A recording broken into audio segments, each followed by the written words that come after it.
Hello, everybody. Welcome to Actually Caucasian. Today we're having an interview with a gentleman from New Jersey, a Circassian gentleman. His name's Nour. I'm just gonna wait for people to sign on to join our conversation.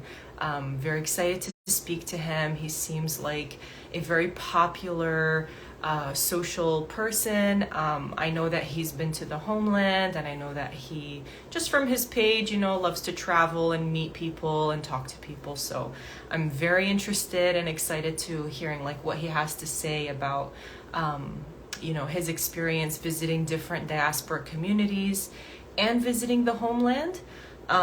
We have a great set of questions. I'm looking forward to hearing his answers. And we're just gonna go ahead and wait. Hello, everyone. Thanks for joining. It's 1 p.m. on the East Coast, so looking forward to him coming on. Other than that, hope everybody's doing great. As usual, if the connection gets cut off, we're just gonna hop back on. So make sure, just in case the connection cuts out, you join us again. Waiting for him. Where are you, Nour? All right, we'll just wait for him. But love seeing some familiar faces. Names. Love seeing people that I don't know. I really appreciate it. So I'm really looking forward to having this conversation with Nour and getting to know him. I love speaking to people that I know and people that I don't know and that I'm meeting basically for the first time. So this is one of those things. I don't actually know Nour in my personal life. He's a bit younger than me. I left New Jersey before, I think, that, like, he was even grown. I'm dating myself now. But I'm looking forward to it. Let's see if Nour is...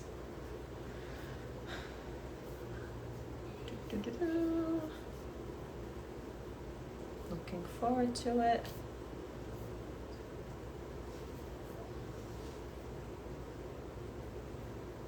Okay. All right, sent him a message. Hopefully he'll be on.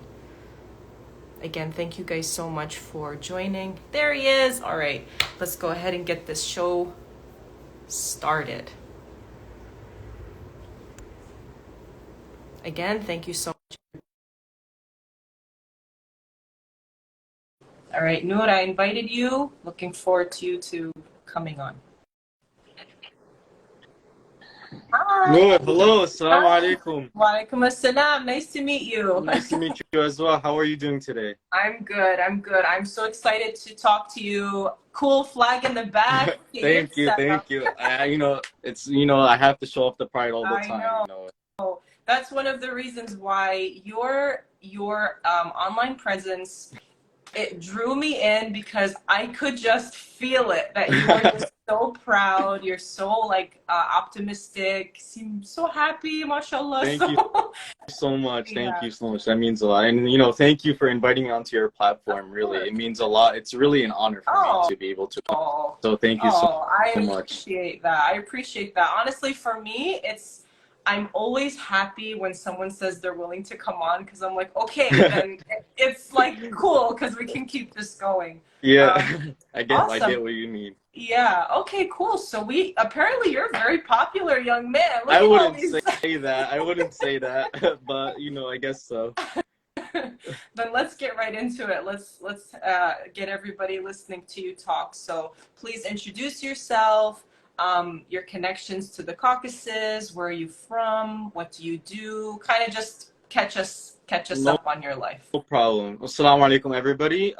First of all, happy Diga Gaza to you all. Yesterday was Diga Gaza. I wish you all a happy Diga Gaza. My name is Nour. I'm originally born and bred in New Jersey, raised my entire life. I'm a senior at NJIT, finishing up my year studying biomedical engineering. I'm a Circassian. Through and through. If you want a family tree, I'll give you a family tree to prove it and everything like that. But I'm born in, I love learning about my culture. I love connecting with other people around the world in that both diaspora and different communities here in North America. and as well as the homeland, you know. And overall, you know, I just really am passionate about my culture. Really, I love to educate others. And, you know, for myself, I don't do it for myself. I don't like to learn my culture just for myself. I want to be able to do it for the future generations that are to come in here and there. Where have you been? Where have you gotten to meet people in diaspora? And I know you've been to the homeland. You mentioned that just in our DM. So let's hear where you. Yeah, I've been to the homeland, of course. I've been to Syria. I've been to Turkey.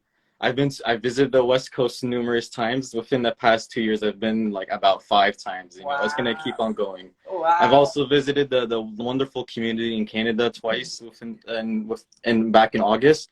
You know, and I just, you know, it's just nice to see different types of communities, of Circassian communities all around the world, because even though California is you know, still in the United States, it's still a completely different community from New Jersey. Right. And, you know, it's great to learn and see, like, you know, how these Circassians interact with each other. Because for me, I was raised in New Jersey my entire life, you know, but had the CBA. I just came back from the CBA just now, stuck in CBA traffic.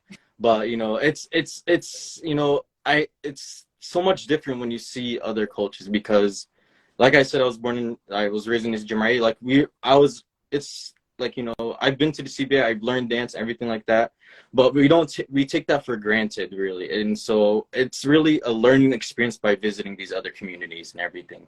So that's why I really love learning with them and get to learn from them. And it's a very big learning experience. Wow. So listening to you talk about that, it just kind of shows how important it is to socialize.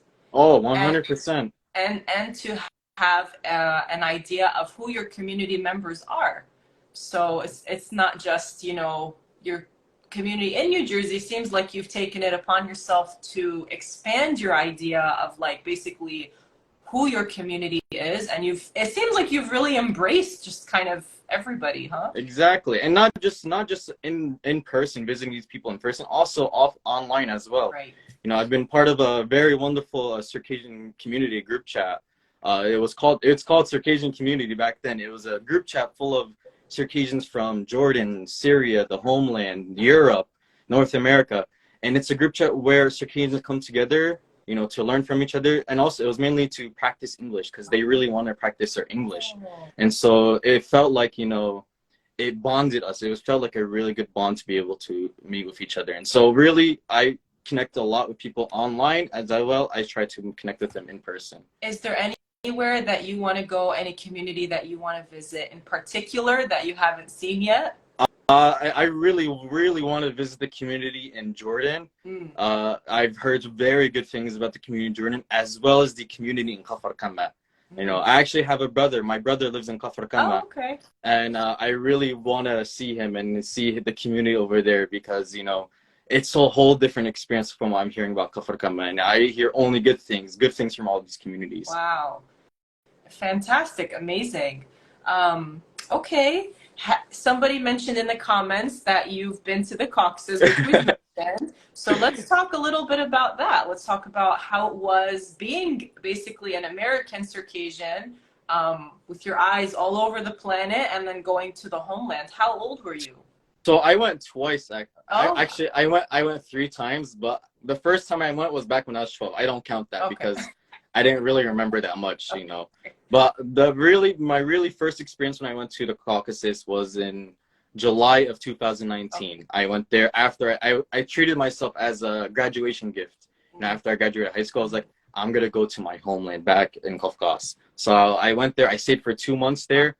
And it was a whole different experience. First, when I stepped into my homeland, I was like, wow, like, this is my home. Like, I'm home. Yeah. I felt like a very deep emotional connection there, you know, that I can't describe it with words alone, because the amount of emotions that overthrew me was unreal. Like, it's unsurpassed. And so when I first went, I stayed with my relatives in Mycop. I was in Mycop, and I got to experience the community in Mycop. And I'll get into more detail about it, but both Mycop and Nauchik had a lot of Circassians from Syria and Jordan coming and moving there. And so, one, I felt at home because it was with my family, but at the same time, you feel that the diaspora is bringing an influence to the homeland, which is, you know, unsurreal. Like, it's amazing to see that. And so I met with my friends I've connected with social media, a bunch of the native homelanders over there, and I was welcomed with open arms. I was able to attend. He was a former dancer of Nanimis. His name is Nour, one of my good friends. He invited me to his dance group. I got to experience the dance group. Their dance group is called Abrek dance group. I don't know if you've seen it. Yeah. So I was invited to, join their practice. I was able to actually dance with them, which was, unreal. Like, it felt completely different from the dance practice here at CBA. And, they took me out, showed me his family, welcome to his family, mashallah, amazing family. And then another time, another dear friend of mine I've met, her name is Janet. She invited me to her family's house. They toured me all around Adigeya.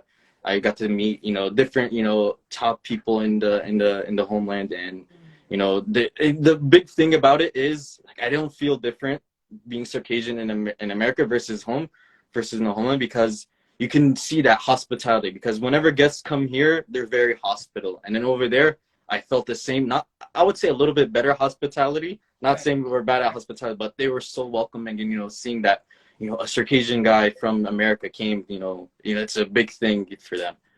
And, I will never forget that, they're very welcoming over there in Adigeya. And then I went to Nalchik. I stayed with my cousins over there as well. I have cousins in both my. That's very cool. Yeah, so it's very good to have connections, everywhere. That's the most important part. And Nalchik was like the biggest part. That's like the capital, I would say, capital of all Circassians. Wow. I'm not trying to be biased. I'm not trying to be biased at all. But over there, Nalchik and Michael are completely different. One, because Nalchik is, mainly comprised of, the Kabardey tribe. But, Circassian is Circassian no matter what at the end of the day. And over there in Nalchik, it's unreal. Like, the jugs I've attended there are on a whole entire different level. Like, you have to see it there. The way they play their music, the way they run their jugs, it's very formal, very, very traditional. It's something different I've never experienced when I was there. Like, for instance, we had the Hatiyak was there, or like the Khagareys. The Hatiyak was there, they give speeches, they welcome everybody. And the jug runs, the Hatiako makes sure that everybody's, like, the amount of energy that he gives to the crowd, like, that's unreal. And the big thing I really missed when I went there was going to a Circassian wedding. I really want to go to a Circassian wedding. I unfortunately didn't get to go there. But that was, yeah. And then I met the diaspora community, who are very, over there, the diaspora people that came from Syria. The homelanders, like, honestly, whenever they're talking with each other, it's as if you don't see a difference, that they're all Circassian at the end of the day. They all, like, they all say, like, doesn't matter if you're from Syria, you're from Jordan, you're from America. To us, you're Circassian at the end of the day, no matter what. Right. That's the thing that we can't distinguish from each other. We're all Circassian. And that's what I feel like a lot of people should learn. Like, it doesn't matter if we're Circassians from Jordan, Circassians from Syria, Circassians from US. We all have that common identity that we all share with each other, and that, which is, I think, really important. Then I went twice, the second time, with a good group of my friends. It was, you probably know a good number of them, and one of them mentioned it. My good friend Omar, Berzej, Narzan, and Tamir, my best friend Yamiz, and then I think that was all of us. We all it was a very last minute trip, very last minute. We were like, at the time, the borders were closed. We were like, we're waiting to open for the border open. So I would go on the embassy website every single week, just checking to make sure that it was open. Then one day, the borders open. We scheduled our trips. We went there. And that trip was amazing. We got to have a bunch of zakhas, which is traditional Circassian gatherings. Wow. And as well, because there were 6 Americans visiting the United States, they're like, yo, like, this is something big.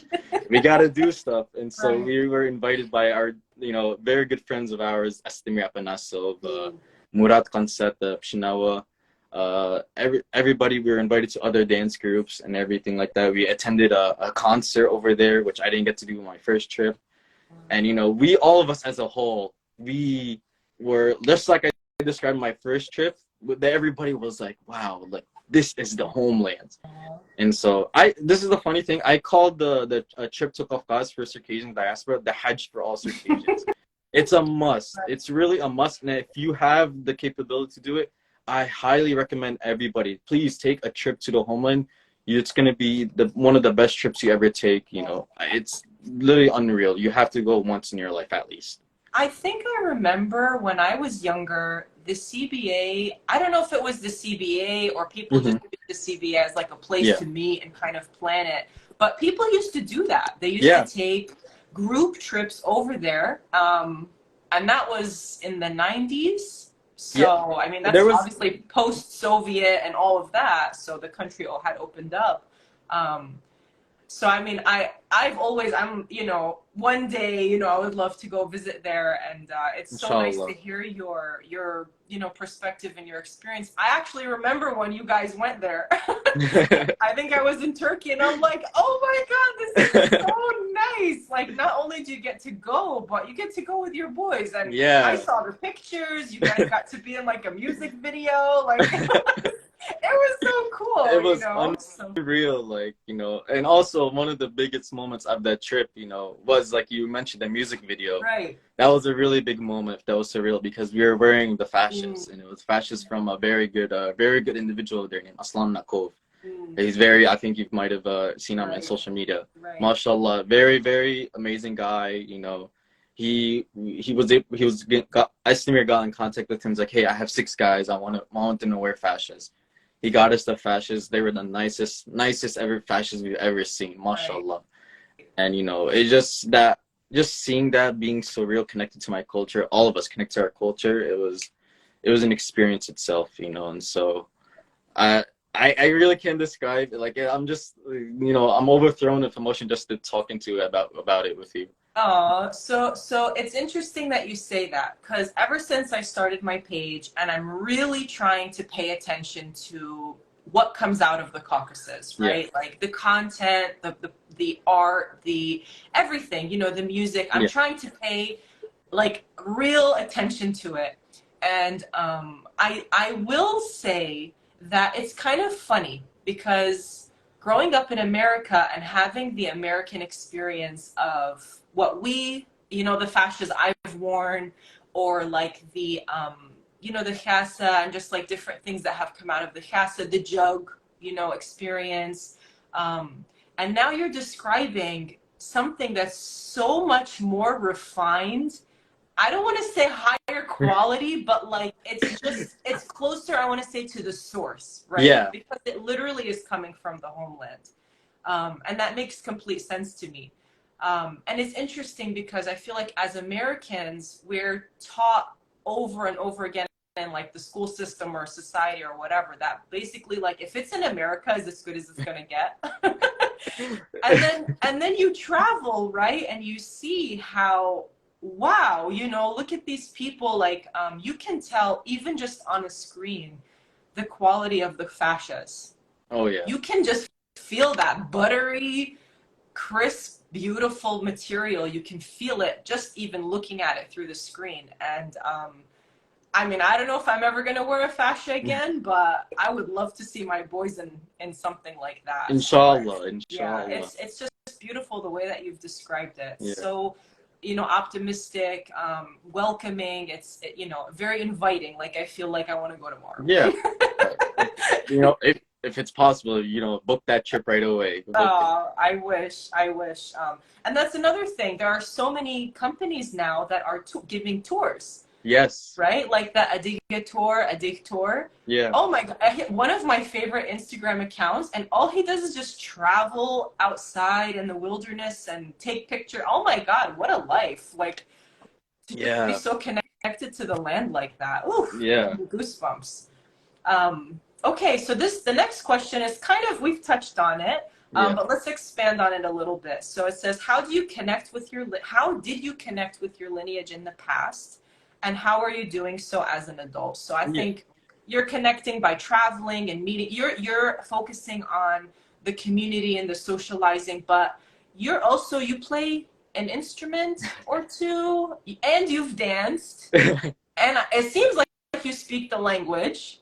You know, I'm not gonna.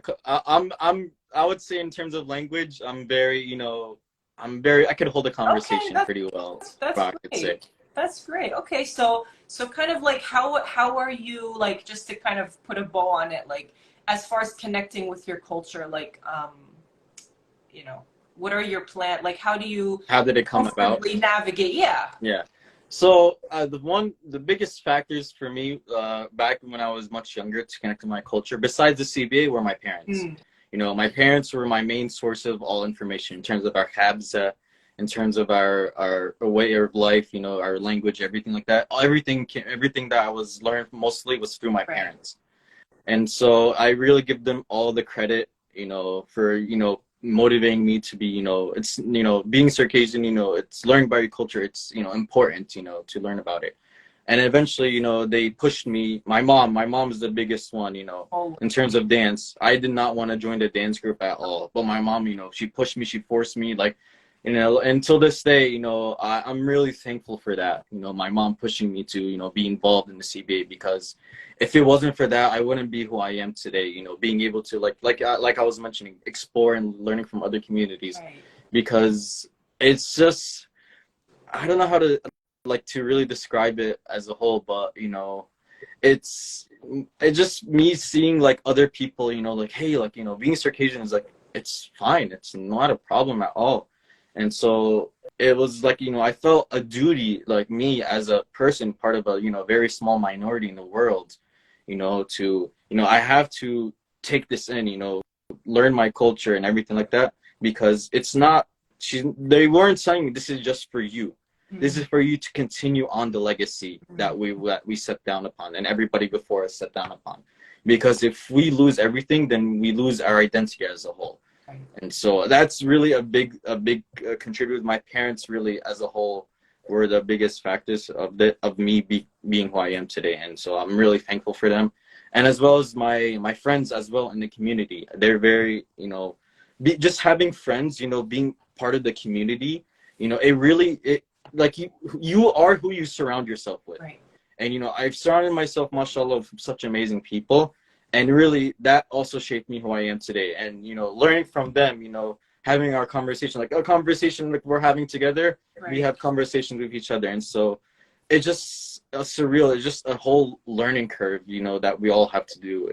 And I feel like a lot of people, everybody's parents, they all teach them the values and everything like that. And so that's what the biggest thing I feel like I contribute, my friends and my family. Beautiful.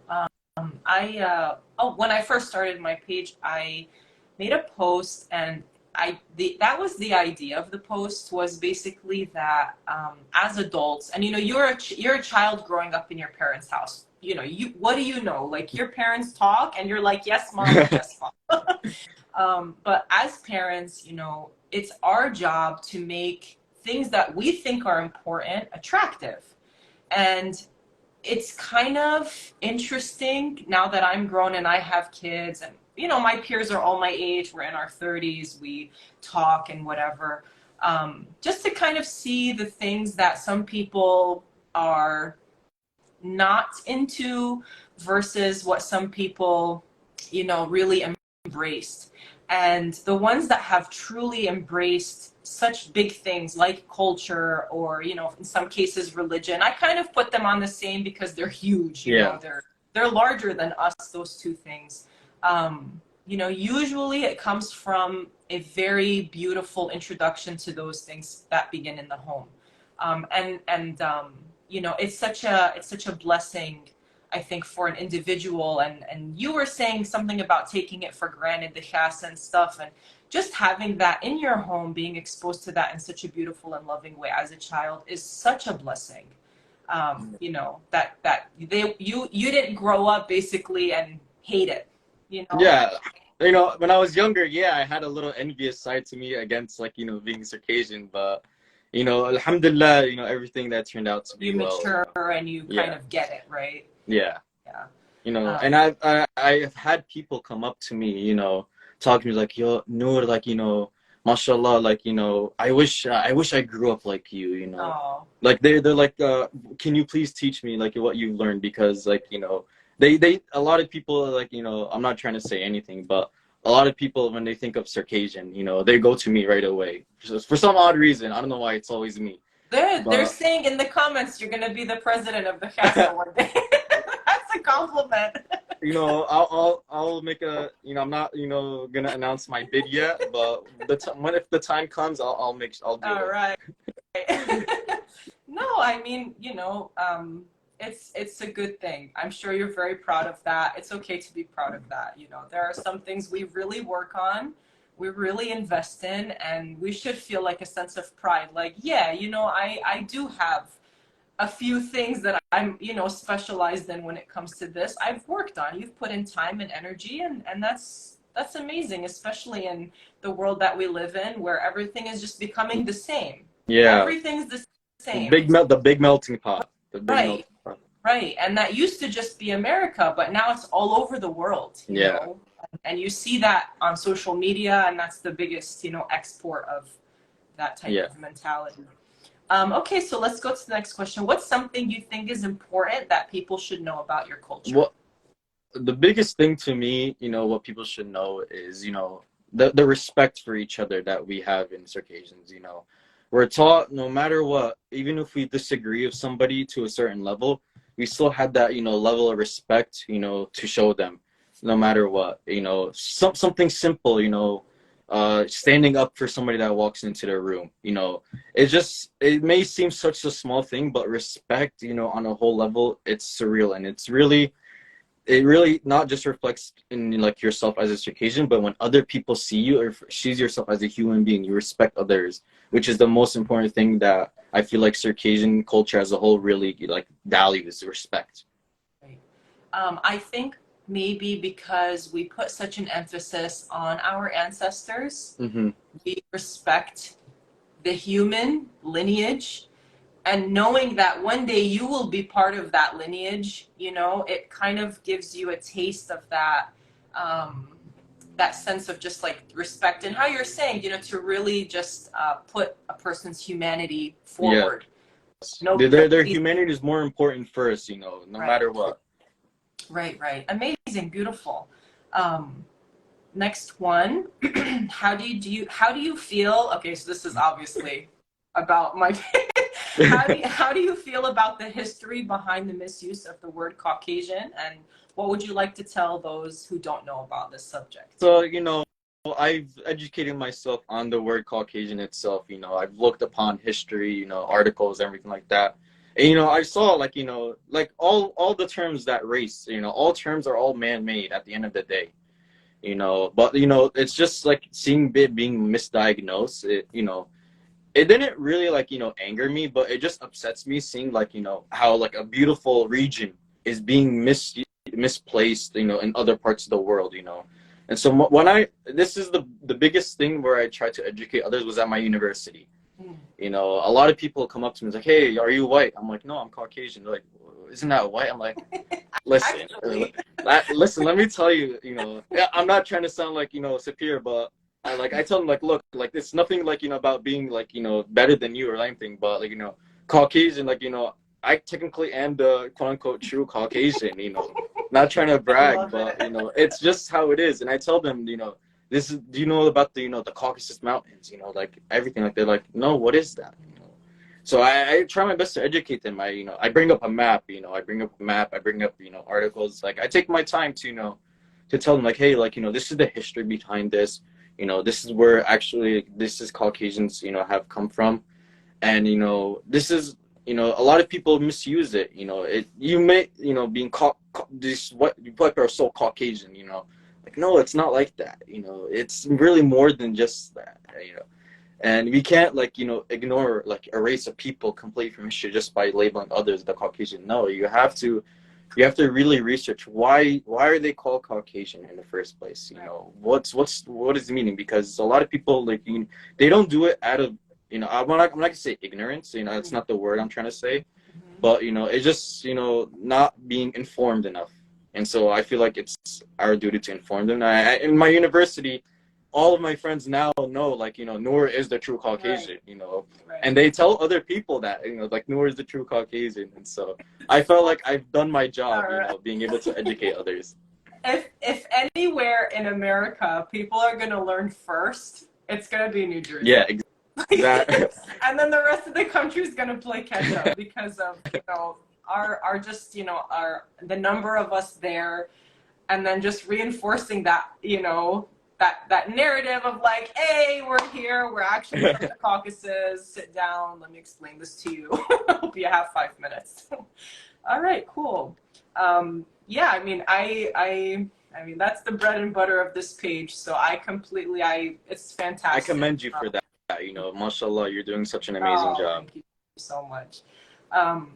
Next question.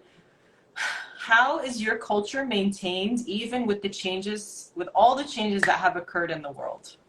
Yeah, despite the world of us that we live in and the big globalization that we're all taking part of, I feel like the way I've been able to maintain it is at the home first, like we've talked about before. That's where everything starts out. Just being taught, being surrounded by your parents, your family, everything like that. I feel like that's the biggest way, to maintain everything, despite how big the world is changing. I'm not saying change is bad. There is always some changes that are actually good, but despite that, there's still you have to preserve. You have to preserve what you came from, no matter what. You can't just forget it, no matter what. It's some things you might do, it might not be culture wise, but at the same time, it's probably still a good change. I'm not here to judge anybody and everything like that. We're all different at the end of the day. Right. But to just how I viewed it when I was raised, it really just starts at the home. That's how I feel like everything is always going to be maintained. What are some things, like if you could give me an example, worth preserving? And then I know when we talk about culture and changing and this and that, I guess a little controversial. People tend to get like, everybody has opinions and strong opinions, but something that you think that based on what you've learned, maybe that you saw changed, maybe not what you think should change, but maybe something that you've seen has changed over time. Especially us in America, we interact with so many groups of people, and we interact, Germans, Italians, Americans, all this and that, and it's I feel like what was I gonna say? The thought just went away from me. About like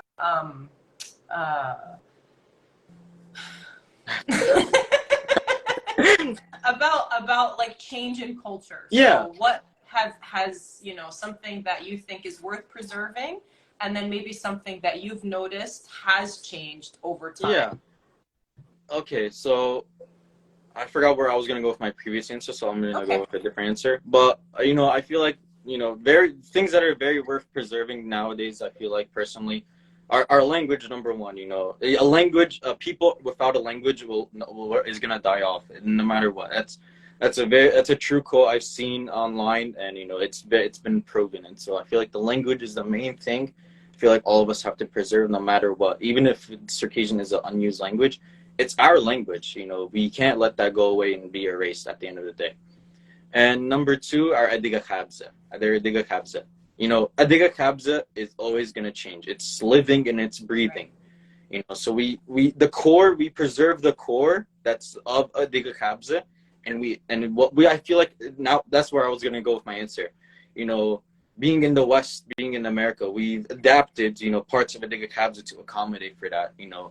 It's not like saying like, oh, you're tolerating everything. No, like, you can tolerate certain things, but the core fundamental values of what you have is still there. And so I feel like just being able to preserve what the true core is of Adiga Khabza, respect for each other, welcoming, hospitality, being proud, being prideful, everything like that. Those true cores are still there. But at the end of the day, we've expanded upon, like, for instance, welcoming, other Caucasian groups finally to the groups and everything like that. It's always been like that, but I feel like it's been always like, alhamdulillah, we're able to, like, welcome them and being able to do that. Fantastic. Yeah. What is a characteristic that describes your culture as a whole? Like I've said before, honestly, Circassians, and I could say two words: respect and pride. Okay. We're very much, alhamdulillah, a very proudful people from where we come from. And there's nothing wrong with being proud from where you came from. There's still a certain extent, some people go very extreme, like, oh yeah, Circassian's the best, no. Yeah. It's very good to be prideful because it shows like, you're proud from where you came from. And your pride is what other people see. And respect too. Other people see your respect, and the way you interact with other groups of people. If you show them respect, they're gonna be like, oh wow, Circassians are very respectful people. That's gonna be the mind they're gonna think about. And so really, that's what I feel like are the two big main things to say about Circassian as a whole. Right. So on one hand, it's about achieving a balance. Yeah. Right. Between you and yourself, like knowing your place in the world, realizing we're all human. And then there's also knowing that you are also like an ambassador to your culture. Yeah. Right? So when you meet people, when you enter a classroom, when you make a new friend somewhere, you're probably the only Circassian they've met most of the time. And you're literally an ambassador to your culture and your people. So yeah. Everybody, no matter what, we all, like, for instance, we all go to different colleges here in New Jersey. Some Circassians go to Montclair, some Circassians go to NJIT, William Patterson. And so there's only probably one or two Circassians that go to these universities. And so, like you said, we're all ambassadors, and it's, our duty to, educate other people as a whole. And in order to educate other people, you have to know a thing or two yourself. Yes, exactly. It's right? important. That's why it's important to learn. It's always good. Knowledge is the really key factor in all of human society. Right. Beautiful. What's something about your identity that surprises people who are getting to know you? So we've kind of touched that. You like to throw in that I'm actually a true Caucasian. That's probably a big shocker to a lot of people. I can add upon about that too. Okay. Especially as a Muslim myself. Right. I've attended MSA events. Here in our I used to go to the Jama on my university.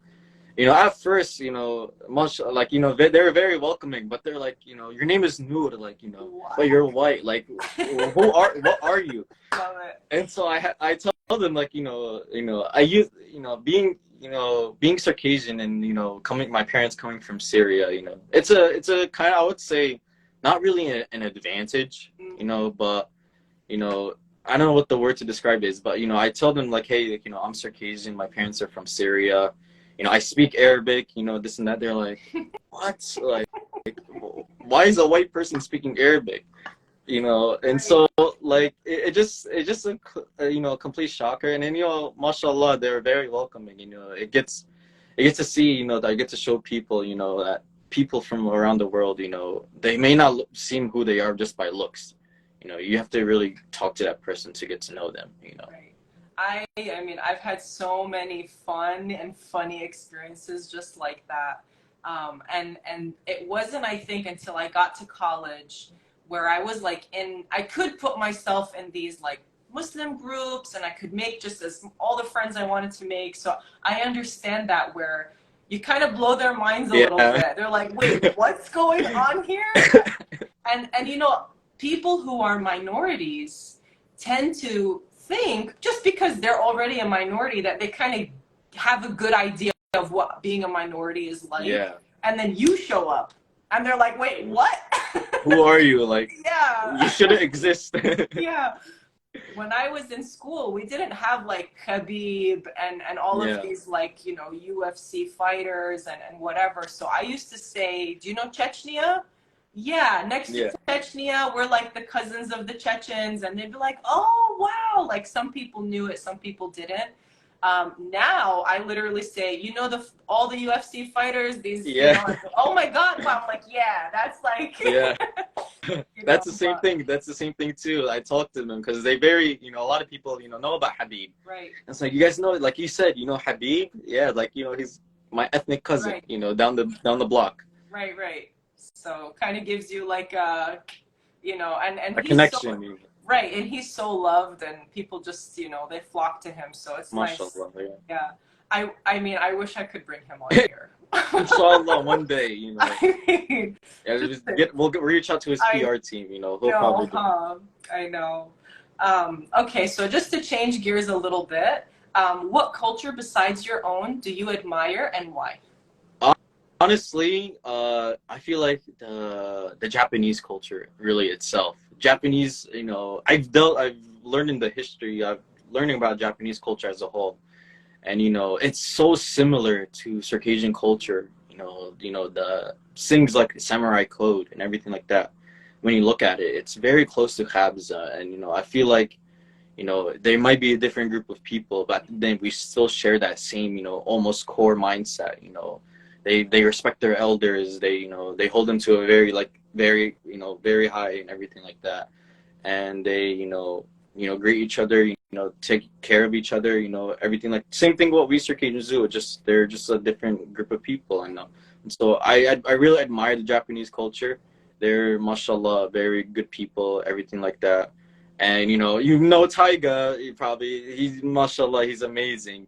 And so seeing him doing that, I could see his the Japanese influence and the Circassian influence, but at the same time there's still I could see some similarity between that. Mm-hmm. Yeah, I mean, I would say I think when this question comes up, I think Japanese culture overwhelmingly wins. Yeah. Our people, we see it and we're like, that's it. That is the truth. That is, it just clicks, Yeah. And I agree, it's so beautiful. I mean, it's just everything about all it. cultures are beautiful at the end of the day, no matter what. That's why it's amazing we live such in a diverse world. We are so many different nations, different ethnic groups. We learn from other cultures, and that's I think the beauty behind it all. We get to learn from these other cultures. Right, and I think, not saying one culture is better than the other. There's no superiority. And I think our people are in a special situation because almost a huge majority of us are living outside of our homeland. Yeah. We are to some degree obviously forced to learn. And then there's the duality of okay, so I'm learning and I'm in this other culture, and in America it's like you mentioned before, so many cultures. Oh yeah. Just within your own school where you grew up, there's so many cultures. And then there's that duality of so who am I? And really getting to know who you are, you're prepared to enter the world and just share that, and I think from you, mashallah, you've done such a good job in your young age. It's just so nice. Thank you. Next question. Do you think the saying, when in Rome, do as the Romans do, is always good advice? Obviously, why or why not? And have you ever been in a situation where you felt like you had to do as the Romans do? I feel like to a certain extent, yes. Being raised, especially being raised in the West, we're very accustomed to expressing who we are as a whole, which is we take that for granted. But I would give an example of this. The Qatar World Cup, the World Cup in Qatar. First of all, very amazing World Cup. But at the same time, a lot of people are critiquing, Qatar and everything like that. Oh, you don't do this. Look at what you do. You don't welcome us. No, we welcome everybody, but there's, certain, things that, certain cultures have that we can't do in other societies, And so it's just, to have that respect. It's not to eliminate, you have your own things like that. You could do whatever you want, whatever you have in behind your cultures is privately. But, in a different country, when you, like you said, when doing Rome as the Romans do, it's just to show them respect, that you're in their land, you're there, you're visiting, and you shouldn't go out and, make them feel that, oh wow, this guy doesn't respect us at all. You just want there to be there, just to be able to show that you admire them. They're a very very nice country, very beautiful country. And so I feel like people mix it up, saying oh, you have to do everything they do. No, it's not like that. It's just you have to appreciate, and just look at them just There's just rules you have to follow. That's it. Yeah. And I think people who travel a lot, like, you know, these YouTubers that are like the Yeah. travel people, like they go everywhere, like extreme traveling. Yeah. I think that's something that they talk about constantly, is that before you go somewhere, you learn what the people there do, right? Yeah. So in terms of Qatar, for example, you're not going to go to Qatar and just do whatever, Yeah. you know, you're going to honestly put yourself in a position where you're probably going to get a lot of unwanted Yeah. attention, and who wants that? You know, that Yeah. trip is totally unenjoyable. Exactly. And then as far as living, you know, as a minority, let's say, among the Romans, Yeah. I think that's the same thing. You have to maintain a level of safety. And I think for us, I've mentioned this in previous conversations, where, you know, our skin tone provides us with a level of safety. And then you get little things like your name, you know, like Yeah. it's up to you how much you want to share, how much you're willing to indulge strangers basically with who you are, where you're from.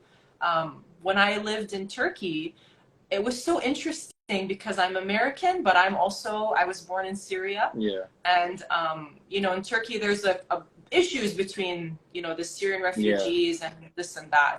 It's a mess. But I always felt nervous to say I was from Syria, that I was born there, and we speak Arabic. It made me nervous. Yeah, I There's understand. a level of safety, you know, which in America, you can just say it. Like, and if you have a problem, so what? Yeah. Like, exactly. Kick rocks, you know.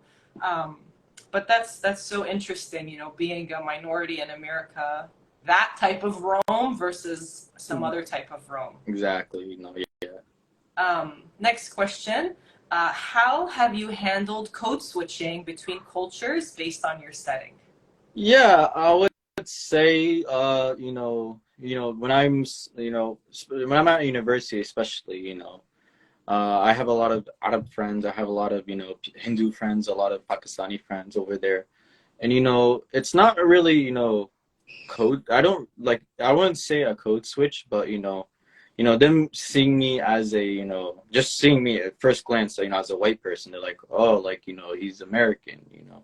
But, you know, when you approach people at the same time, it's, you know, just you be yourself, you know, just be yourself, I feel like. You know, you don't really have to accommodate, not really accommodate, but you don't really need to change at all as a person, you know. Just if being who you are will be the best way people see you, because like, especially, you know, like I said, I have a bunch of these different friend groups. You know, they see no difference in the way I act. You know, they don't see me differently from being Arab. You know, they don't think I'm an Arab. They don't think I'm Czechia. You just see me as a human being. And so I feel like you don't really need a code switch. You're just being a human. You know, just approach people with, you know, respect at the end of the day. Beautiful. That's really nice that you have. It seems like, and this is just a personal theories, you know, like the energy that you kind of give out to people, you know, certain people will respond to it, you know, kind of accordingly. It's her human nature. And it seems like, you know, mashallah, you have this kind of very friendly, and people just kind of like, okay, you know, they just kind of take you for who you are, which is so nice. Because that really does help, I think, especially being a guy. Because I think boys and men, they deal with their identity differently. You know, that's why, you know, boys in general, they don't like to give them, you know, difficult names, or you know, they just try to like blend in. Boys that way they're not like being boys. Right. That way they're not a target for bullies or anything like that. I mean, code switching, doing as the Romans, these are all things that you do to protect yourself, to provide safety. So you saying basically that, you know, you might not always have to code switch. Just bring your authentic self forward and see what happens is very nice. And there's always going to be good and negatives as a whole. You know, that's the reality we live in. So like you said, people are going to respond to your energy. You know, some people are just going to respond negatively because they can't believe that this person is such, you know, Right. like, wow, this person's actually like this. You know, they're not gonna want to accept it, but it's just the world we live in. People are always gonna be good towards you. People are always gonna be bad towards you. That's Right. just how it. Right, right. And when you realize it's not usually about you, it's about them, About the it kind of person. helps, right? Yeah. Let that go. Okay, next question. Do you have, I'm sure you do, a memory of being engaged in a cultural setting that you remember feeling so deeply happy in that moment? Yes, actually, this happened back in January of 2019. Okay. You know the Circassian Education Foundation. I'm pretty well Yeah. sure, and so they had the CEF Scholarly Awards dinner, and that night they brought in Estem Apanasov. They brought in a group from Nalmis. They brought in Murat Kansat. They brought, these mashallah, wonderful, amazing, talented people. And that night, as a whole, this doesn't apply to me. I feel like this applied to everybody that entire night. But it's just hearing everybody singing, hearing Astamir sing, seeing those Nalmis dancers dance, and seeing Murat play the pshina, that we felt the energy coming from them, and it radiated towards us in a positive way.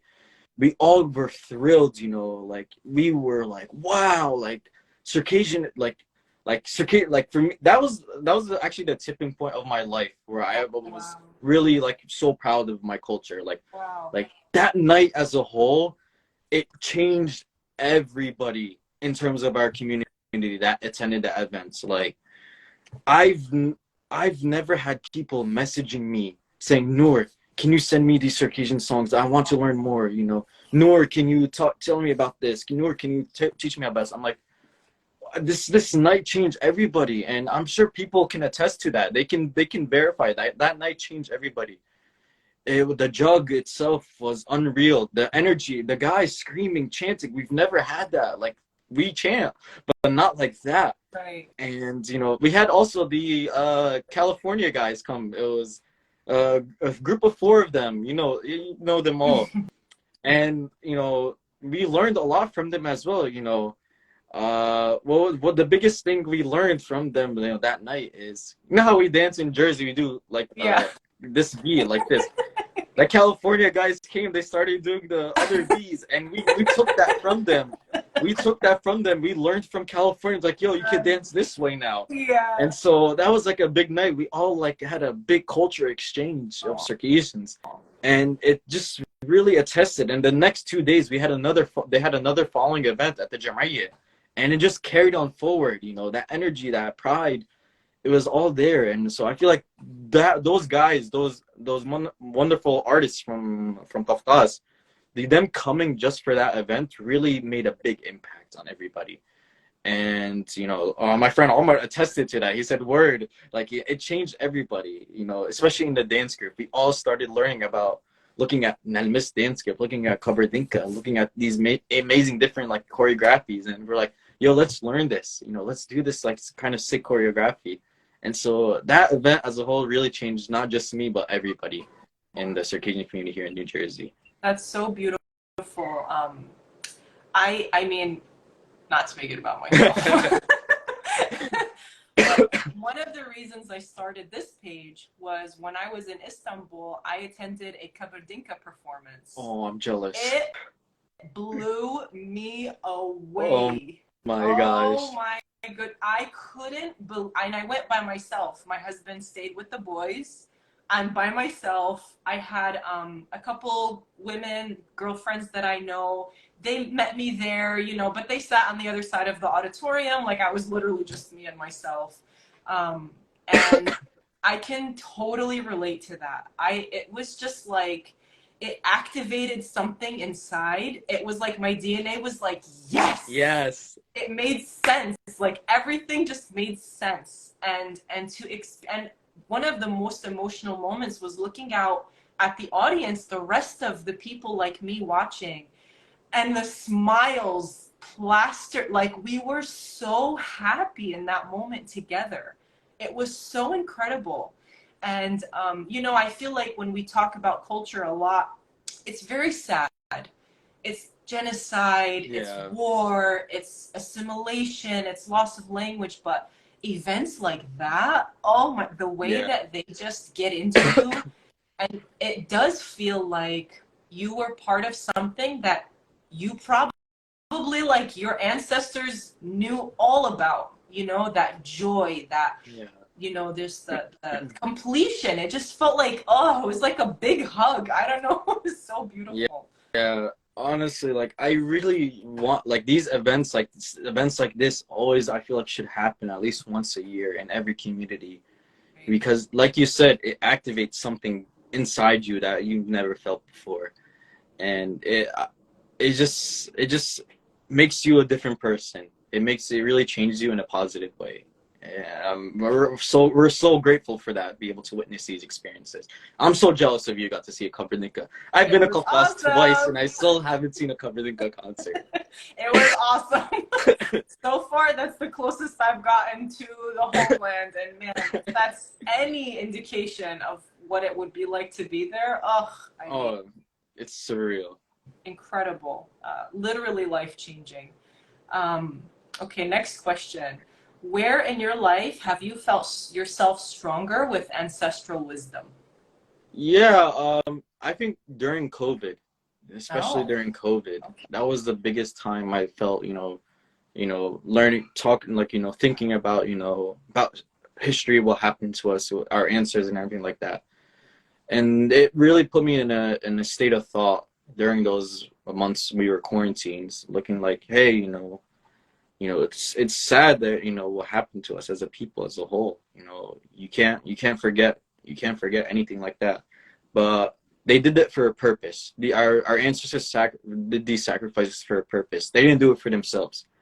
They did it for us. They did it for me and you to have this conversation today. Right. They really took it upon themselves to like this our culture, our identity as a people. We needed to keep that, and we can't let anything stop us from doing that. And we can't. It's we have to honor them and really take it upon themselves to learn, because if it wasn't for their sacrifices, what they did out as a whole, we wouldn't be standing here today and at all. We would probably be completely different people. We don't know. And I feel like it made me feel alhamdulillah, they did this for us, and it's very, very, you know I can't describe it, but it just made me feel grateful, feel appreciated that our ancestors thought about the future and not just for themselves. Right. You It's know, very humbling. yeah, it really humbled me during that month, and I just it changed me a little bit, and I'm happy for that. In my studies and my readings on indigenous people in general, especially the ones, on this continent, that's where so much of them, thankfully, they have the ability now to share Yeah, just so openly about their wisdoms and all of that. Um, indigenous people, original people all over the world, they never thought about themselves, right?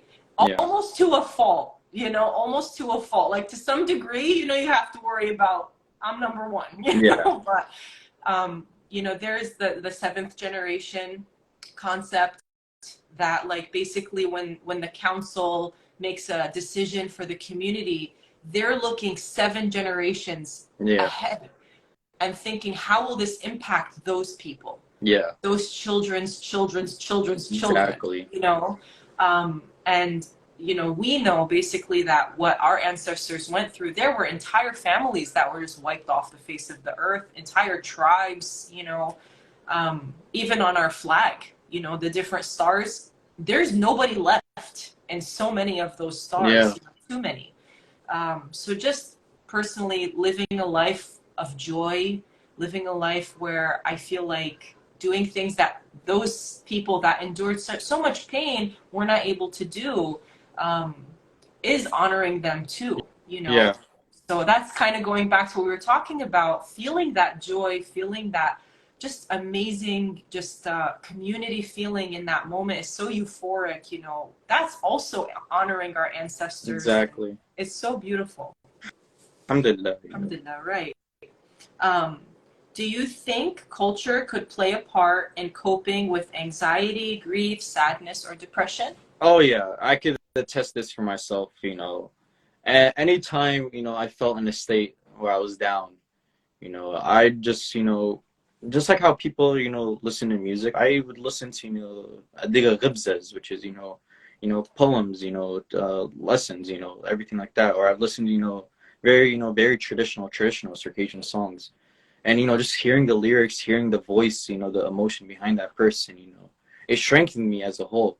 It's like it really lifted me up, lifted me in spirit, not saying it lifted me as a Circassian, but lifted me as a person as a whole, because despite being down, I just felt that it connected with me, that those songs. And then when you read the lyrics behind these songs, it's like and then these poems, it really uplifts you. That's why I feel like learning the language, you're able to understand these songs as a whole. It helps you learn the definition and meaning behind these phrases. And it really, Circassian music as a whole really helped me in my deepest times where I was down. And I'm grateful for that. And it's my mechanism anytime I feel down. Anytime I'm upset, I'll listen to Circassian music, and it helps me so much. Or I'll go play pshinna. It really, it's a big factor in helping me lift my spirit up. Beautiful. And then the last question. So the saying, "We are our ancestors' wildest dreams come true." Basically, what does that mean to you? This is a very it's a big question. Yeah.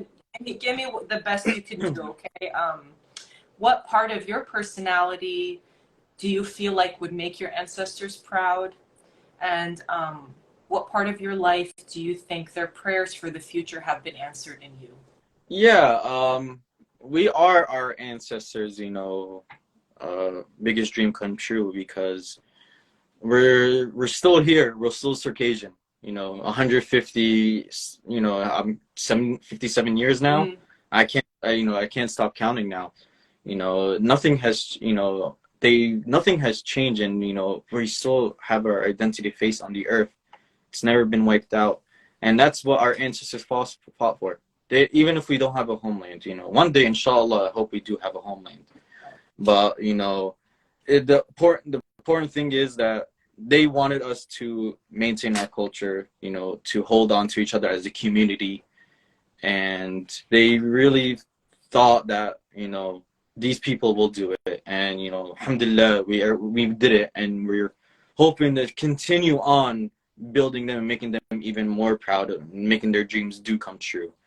And for me, my personality is really shaped around them, just reading about them, because it's just the way I see, like other people see me, is like like he's Nour is a person that has a very traditional Circassian mindset. It's not like a lot of people say like, oh, Nour is I guess super Circassian, you would say. Like, I don't know, but like it's not, they don't see it as a bad thing, alhamdulillah, but they see me like Nour really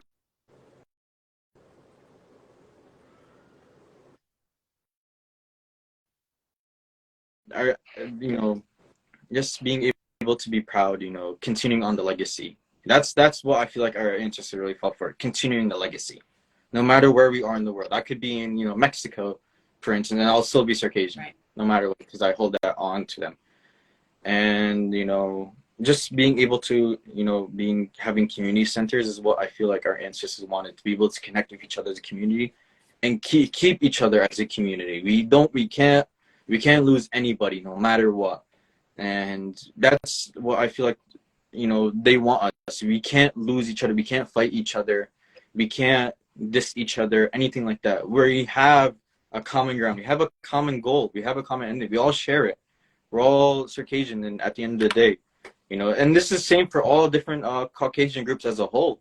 We all come from the same region, and we can't fight each other. Oh, this person is, from Turkey. This person is from Syria. No, doesn't matter.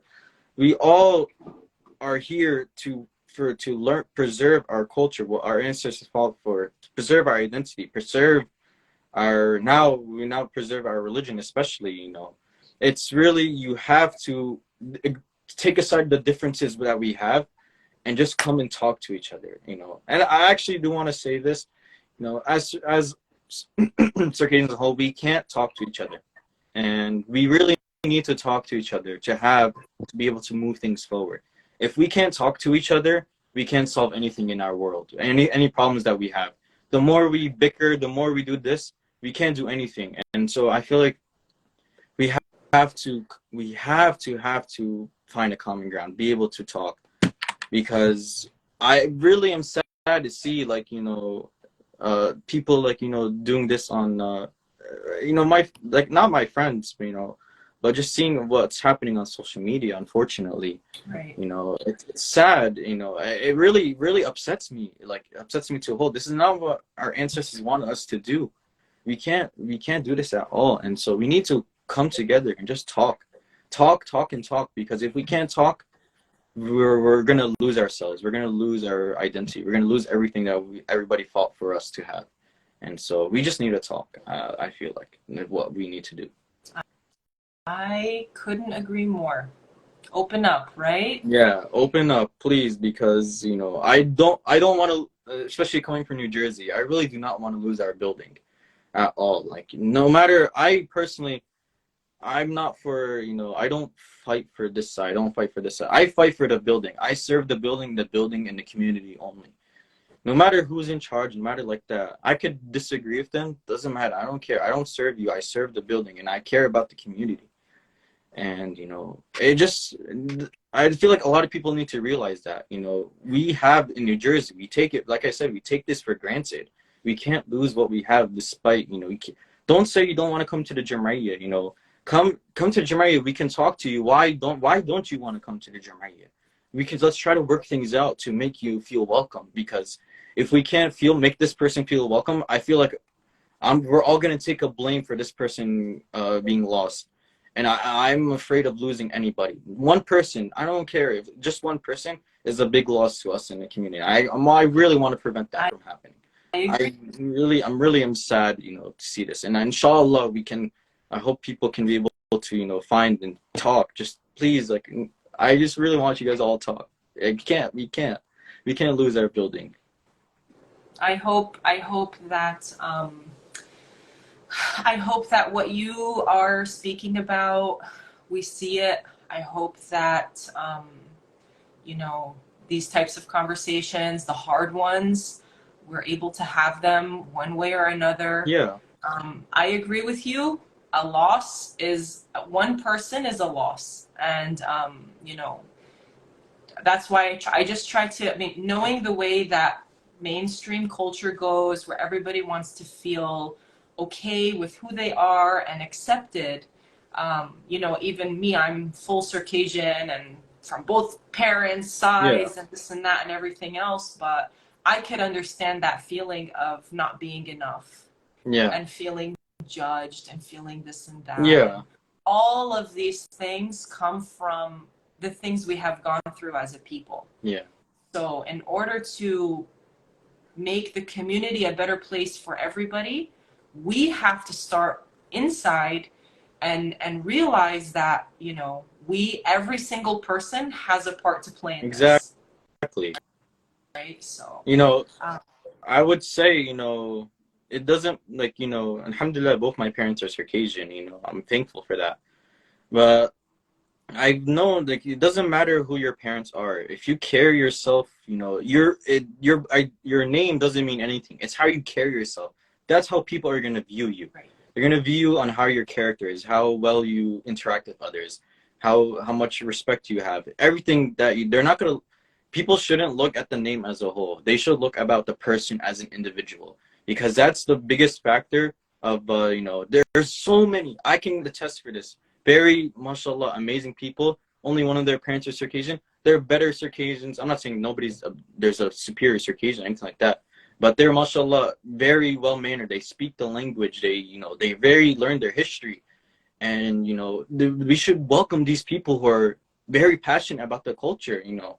It's just, you know, for me, it just really sad that we're dividing each other. You know, I just hope, inshallah, we can find some way to solve this. You know, and it's just, it's just sad.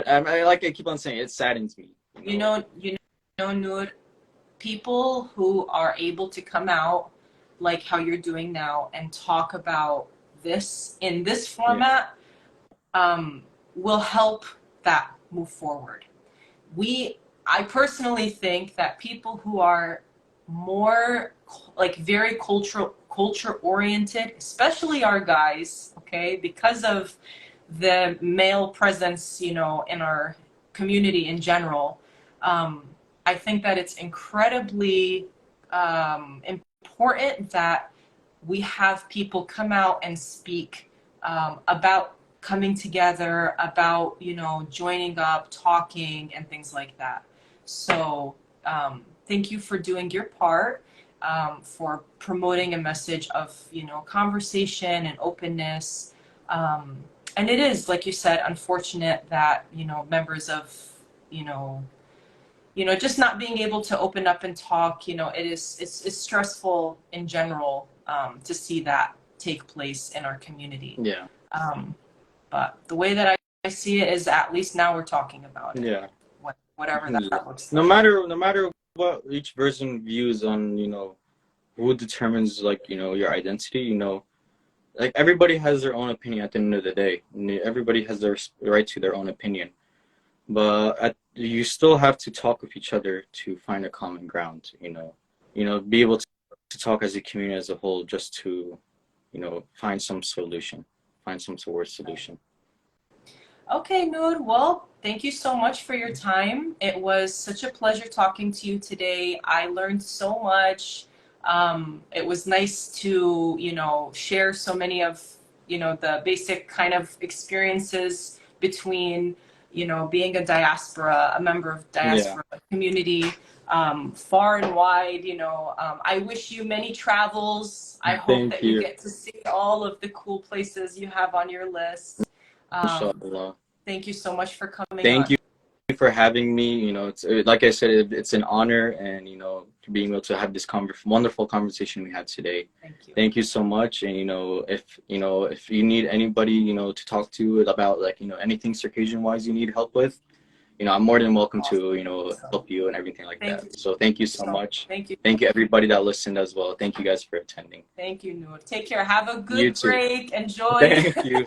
Thank your freedom. Inshallah. Thank you. Take care. Assalamu alaikum. Walaikum assalam.